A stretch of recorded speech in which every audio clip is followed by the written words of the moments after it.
안녕하십니까. 형님도 발가락으로 주식 투자하는 발춘아입니다. 자, 형님도 오늘 이야기는 라오스의 여성분 이야기인데 제가 아는 여성분이에요. 제가 예전에 이제 사반나키주에 있었을 때 좀 잘 알았어요. 좀 친해져가지고 이 남편하고 이 아내하고 30대인데 둘이 농사를 졌어요. 그 다음에 뭐 부모님들도 장인어른 장모님 뭐 그 다음에 또 시어머니, 시아버지, 아무튼 이 부모님들도 같이 와서 농사도 도와주고 아무튼 그랬는데 제가 이제 그 경운기가 가는 길에서 그게 아침 한 7시 30분에 정도 가요. 그럼 앞에서 그 가오뼈를 먹던 밥을 먹던 가오니아를 먹던 거기서 펩시를 좀 한 2개 사가지고 지나갈 때 한 번씩 줬어요. 그럼 그렇게 좋아했어요. 그래서 이제 저랑 이번에 제 친구하고 필리핀에서 온 친구랑 이제 남부 오토바이 여행을 한번 했잖아요. 그런데 저희가 한번 갔어요. 하도 이제 안 간 지 오래돼가지고 갔더니 아니, 없어. 애들도 없고 아무도 없어요. 그래서 한 2시간 반 거기서 밥 먹고 왔다 갔다 하다가 이 여자가 이제 본 거야. 여자가 이제 카미인데 여자가 카미고 남자애는 무항이에요. 근데 이제 제가 항상 이제 감무항 이렇게 뭔가 동네 이름 같잖아요. 그래서 항상 제가 감무왕 이렇게 불렀거든요. 근데 30대인데 둘 다 이 여성 얼굴이 홀딱 탄 거야. 원래도 탔는데 더 탔어. 그래서 제가 남편은 어디 갔냐 했더니 남편은 진작에 비엔티안에 갔대요. 왜 했더니 농사로 먹고 사는 게 너무 힘들어가지고 이게 돈이 안 되니까 비엔티안에 이 중국 요즘에 산업단지 같은데 비엔티안 거기 가서 노가다를 뛰는 거야. 그냥 생각도 못했죠. 저는 왜냐면 이제 선물을 좀 먹을 거나 이것 좀 해가지고 한국 돈으로 한 3만원 4만원씩 정도 샀어요. 애들도 있으니까 일단은 선물 주고 이야기 좀 했죠. 그러면 이제 농사는 안 지냐 했더니 여전히 자기 엄마 아빠 그 다음에 남자 쪽 엄마 아빠가 짓고 자기도 가끔은 도와주는데 거의 자기는 시장에 간대도 너는 왜 또 시장에 가냐고 했더니 시장에서 자기는 채소하고 야채를 판대요. 자기가 농사 짓는 걸로 해서는 답이 안 나온다 그거예요. 너는 맨 처음에 시장 간다길래 시장에다가 드디어 뭘 오픈하나 했나 보구나 이렇게 생각했는데 그게 아니라 새벽 4시 정도에 일어난대요. 새벽 4시에 일어나가지고 제일 먼저 이제 부엌으로 간다 그거예요. 사실 말이 부엌이지 부엌이 어딨어. 바로 옆에 붙어있죠. 방이랑 그냥 자칭 부엌. 거기서 이제 전날에 남겨놓은 그 찹쌀 있죠. 그걸 다시 데운대요. 물론 다 먹으면 다시 하기도 하지만 찹쌀을 데워서 일단 자기부터 먹는데요. 그리고 이제 아이들을 위해서 그다음 부모님 위해서 남겨놓고 자기는 이제 오토바이를 타고 거기다가 이제 바구니 큰 바구니 작업 바구니에다가 이제 야채 채소를 막 집어넣죠. 근데 일부분은 자기가 키우는 거 자기 부모님하고 남편의 부모님이 키우는 것도 있지만은 어떻게 말해 약간 도매상 같은 데서 동네 도매상 큰 데서 떼어온 것도 있대요. 그걸 조금 더 비싸게 시장에다 파는 거죠. 자, 그렇게 이제 오토바이다 싣고 간대요, 시장에. 근데 제가 이제 물어봤죠. 오토바이는 헤드라이트는 고쳤냐? 아직까지 안 고쳤대요. 3년째 헤드라이터가 안 돼요. 그런데도 그렇게 다녀.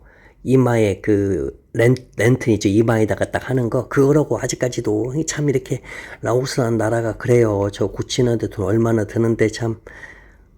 얼마나 드는데? 이렇게 또 표현해줘. 그러네요. 우리 돈으로 많이 안 들지만 라오스 일반 서민 입장에서는 오토바이 랜턴 오토바이 조명 붙이는 것도 힘들다. 그러니까 그렇게 이제 시장에 도착한대요. 근데 시장에 도착하면 그 시간에 컴컴하지 않냐 했더니 컴컴하죠. 컴컴한데 다들 비슷하다 그거예요. 어떤 사람들은 채소 정리하고 또 어떤 사람들은 생선 정리하고 옮기고 어떤 사람들은 작은 플라스틱 또 의자 같은 거 있잖아요. 그거 펴고 파라솔도 미리 준비하고 본인도 이제 바닥 한쪽에 이제 자리를 잡는데요. 그래서 제가 이제 물어봤죠. 월세 같은 거, 왜냐면 시장도 돈 내는 거 아시죠? 한 달씩 내는 사람도 있고, 보름 내는 시장도 있고, 어떤 때는 하루하루 받는 시장도 있어요. 왜냐면 사람들이 나올 때도 있고, 안 나올 때도 있고. 근데 여기 시장은 너무 조그만해서 그럴까? 여기는 돈 안 낸대요. 그리고 또 사람들도 안 나올 때도 많고. 자, 어쨌든 그렇게 이제 자리를 펴고, 오이, 고추, 그리고 직접 키운 채소들을 꺼내 놓는데요. 그렇게 이제 그때부터 뭐 하냐. 사람들만 쳐다본대요. 하루 종일 그냥 사람들만 쳐다본대요. 보통 아침만 일찍 하고 부모님 따라가서 농사 지면 이게 낫을 수도 있을 것 같은데 그렇게 하면 오히려 더 안 된대요. 처음에는 아침에만 잠깐 팔고 부모님 따라가서 농사 짓고 했는데 이게 돈이 안 돼가지고 차라리 하루 종일 그냥 시장에 앉아 있는다 그거예요. 계속 그럼 뭐예요? 사람들만 쳐다보고 있는 거야. 근데 다들 알다시피 요즘에 기름값이 얼마나 비싸요. 기름값 올라가니까 모든 가격이 다 올라버렸잖아요. 근데 또 사람들도 오면 깎으려고 해. 누가 그 가격에 살려고 해. 계속 깎아달라고만 해요. 그러면 처음에 예전 같으면은 하루에 말 그대로 순이익이 한국 돈으로 한 7,000원 번다고 하면은 37에 20일 일주일 내내 가면은 21만 원을 번다 그거예요. 그러면 그나마 낫죠. 근데 지금은 이 하루에 한 3,000원? 4,000원 번다 그거예요. 그러면 4,000원 벌면은 3, 4, 12, 12만 원이에요. 그럼 시장에 의해서 12만 원이지. 근데 이게 말이 12만 원이야. 기름값 때문에, 물가 상승 때문에 12만 원이 구매력으로 느끼면은 한 8만 원? 8만 원 정도 해요. 그럼 애들은 교복값, 학용품, 학비, 이것도 다 올랐잖아. 그러니까 남편이 비엔티안 가서 공사장에서 노가다를 뛸 수밖에 없다 그거야. 그러면 이렇게 시장에서 일 끝나고 집에 이제 돌아오죠. 돌아오면 또 뭐예요? 또 이제 일하는 거야. 밥 해야죠. 그래야 부모님 식사도 또 준비하고 애들 또 밥도 먹여야 하고. 그리고 나서 잠깐 이 페이스북으로 남편하고 이제 잠깐 얘기한대요 이것저것. 근데 피곤해가지고 둘 다 피곤하니까 얘기도 많이 할 건 없고 그냥 오늘 잘 지냈다. 무슨 일이 있냐. 그런 거 얘기하고 그리고 전화를 끊는데요. 그럼 너는 밥은 어떻게 해결하냐? 그 시장에 있을 때. 그러면 거기 시장에서 간단하게 그냥 국수 있죠? 국수도 사실 그 시장 안에서 시장 사람들한테 좀 더 싸게 판대요. 그럼 그 국수 한 그릇과 집에서 준비해간 물 한 병. 그 끝이야. 얼마나 배고프겠어. 근데 오후 되잖아. 오후 2시, 3시, 4시. 라오스는 진짜로 항상 덥지만은 오후 진짜 1시 넘어서 1시, 2시, 3시, 4시. 이때가 진짜 날씨가 보통 더운 게 아니라 와, 저 추하게 진짜 엄청나게 덥잖아요. 근데 파라솔도 얘는 없대요. 그럼 정말 모자 하나 쓰고 아우 그 말도 못하죠 그거. 근데 그렇게 할 수밖에 없다 그거예요. 그렇게 안 하면은 정말 힘들대요. 정말 어느 정도만큼 힘들면은 힘들다고 얘기하냐면 이건 대부분 라오스 사람들 비슷해요. 라오스 서민들은 다음날 먹을 게 없어요. 그러니까 오늘 굶죠. 오늘 굶는 게 아니라 오늘 일을 안 하면은 내일 먹을 게 없어.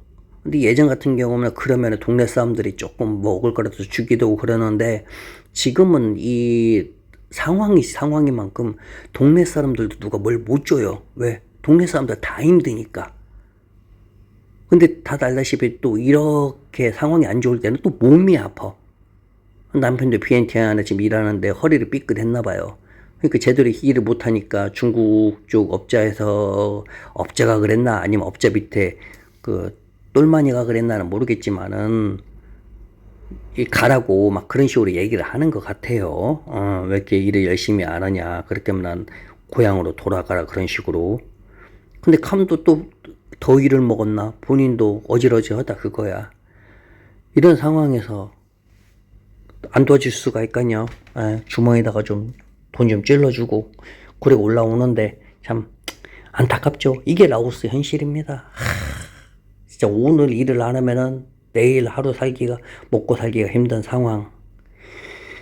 어쨌든 애들도 오랜만에 봐가지고 애들도 반가워하고, 그동안 많이 컸네. 근데 컸지만 여기서 컸다는 것은 그냥 좀 큰 거지. 몸은 똑같아요. 조그만 해. 못 먹어가지고 나이만 컸지. 여전히 진짜 빼짝 말라가지고 오히려 더 마른 것 같아.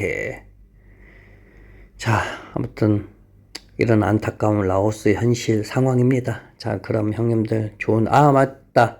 우리 형님들이 느끼기에는, 우리 형님들은 이 젊었을 때, 어렸을 때, 저는 이제 80년대생이니까 우리 형님들은 어땠어요?